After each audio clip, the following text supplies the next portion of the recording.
your plumber quit. Here's where they went. Your next plumbing emergency is going to cost double. Not because the parts got expensive, but because the person who knows how to install them does not exist anymore. The United States is projected to be short 500 to 50,000 plumbers by next year. For every 3 licensed plumbers who retire, 1 enters the trade. That ratio has been getting worse for a decade, and the plumber you've been calling for the last 15 years is about to be one of the 3 who leaves. A master plumber in Ohio, 31 years licensed, ran a crew of 12 that's now down to 4, told me the number his customers never hear. My last emergency call was $450. In 2 years, that same call will be $800. Not because I'm greedy, because I'll be one of 3 plumbers left in a county that used to have 9. Here's the one thing you do this week before the emergency happens. Call 3 licensed plumbers in your area and ask if they are accepting new residential customers. Not when you have a leak, not when the water heater bursts at 2 a.m. Right now, while nothing is broken. If 2 out of 3 say no, you are already in the shortage.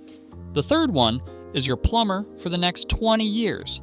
Lock in the relationship before the emergency, because the plumber who knows your house, knows your system, and answers your call at midnight is worth more than any brand name on any appliance.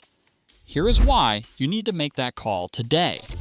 The Bureau of Labor Statistics puts the current plumbing workforce at roughly 504,000 licensed professionals in the United States. Over 20% of them, more than 100,000, are 55 or older. In the next 10 years, a third of the entire workforce is projected to retire. The industry needs 44,000 new plumbers every year just to keep up with retirements and growth. The apprenticeship pipeline is producing a fraction of that, and the gap is accelerating. The National Center for Construction Education and Research tracked the ratio. For every 3 skilled tradespeople who retire, 1 new worker enters the field. That is not a pipeline. That is a drain. That master plumber in Ohio watched it happen in real time. In 2014, I had 12 guys on payroll. Good plumbers, licensed, experienced. Today I have 4. 3 retired.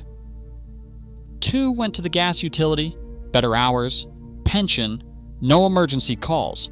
1 went into sales, 1 went into inspection, 1 just quit and drives for Amazon. I have had an apprentice posting open for 14 months. 0 qualified applicants. One of our viewers in Pennsylvania, a licensed plumber for 18 years, sent me a message after the mechanic quit video. Everything you said about mechanics is worse in plumbing. I crawl under houses in 95-degree heat. I get called at 2 a.m. for sewage backups. I spent 5 years as an apprentice, making $14 an hour before I could even take the licensing exam. And when my knees gave out at 43, nobody offered me a desk.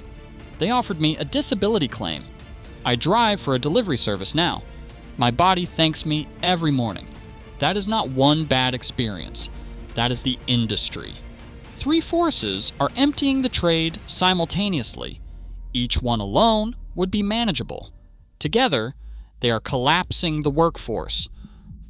Force 1, the body breaks first. Plumbing is one of the most physically demanding trades in construction. Crawl spaces, trenches, overhead work in confined ceilings, kneeling on concrete for hours. The average plumber's career is limited not by skill or demand, but by joint deterioration, back injuries, and repetitive strain. Many licensed plumbers leave the field in their mid-40s, not because they want to, but because their bodies won't let them continue. They transition to inspection, sales, code enforcement, or they leave the industry entirely. The trade loses their 20 years of experience and gets nothing in return. Force 2, the apprenticeship math doesn't work. Becoming a licensed plumber takes 4 to 5 years of apprenticeship, 8,000 hours of on-the-job training, plus 720 hours of classroom education.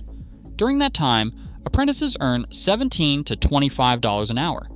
Meanwhile, a delivery driver can start at $20 an hour tomorrow, with no training, no licensing exam, no crawl spaces, and no 2 a.m. emergency calls. The apprenticeship dropout rate has been climbing for a decade.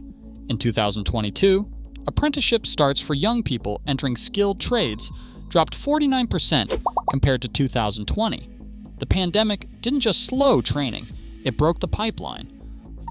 Force 3, the cultural lie.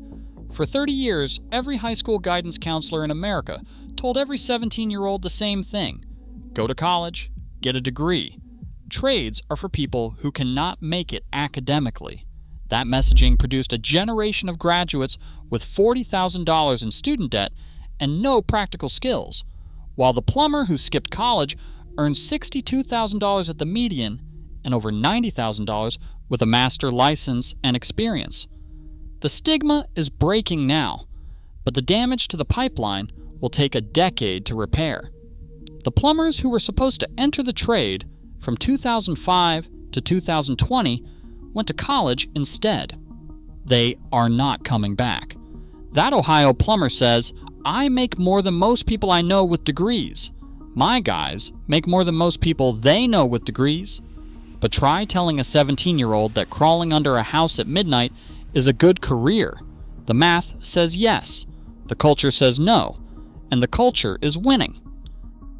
The National Association of Home Builders reports that trade shortages have increased construction costs by an average of 7%. But that's the builder's number. Here's the homeowner's number. In 2020, an average emergency plumbing call in a mid-sized metro area ran $250 to $350. Today, the same call runs $400 to $600, and in some markets, the wait time is 48 to 72 hours. Plumbers with full schedules don't need to compete on price. They compete on availability. The plumber who can show up tomorrow charges whatever the market will bear, because the alternative is waiting 3 days with a sewage backup in your basement. Within 5 years, industry analysts project emergency plumbing rates will exceed $800 in most major metros. Not because the work got harder, but because the workforce got smaller. The $169 billion plumbing industry is growing at 3.2% per year. The workforce is shrinking at a faster rate. That gap is your bill. 3 things Dale can do right now to protect himself. First, find your plumber before the emergency. Make the call I asked you to make at the beginning of this video. Call 3 licensed plumbers and ask if they are accepting customers. The one who says yes is your lifeline. Get their direct number. Use them for a small job, a faucet replacement, or a water heater flush, so they know your house and you know their work. The relationship costs you one small invoice now and saves you $800 and a 3-day wait later. Second, learn your shutoffs. Every homeowner should know where the main water shutoff is and be able to operate it in under 60 seconds. If a pipe bursts at 2 a.m.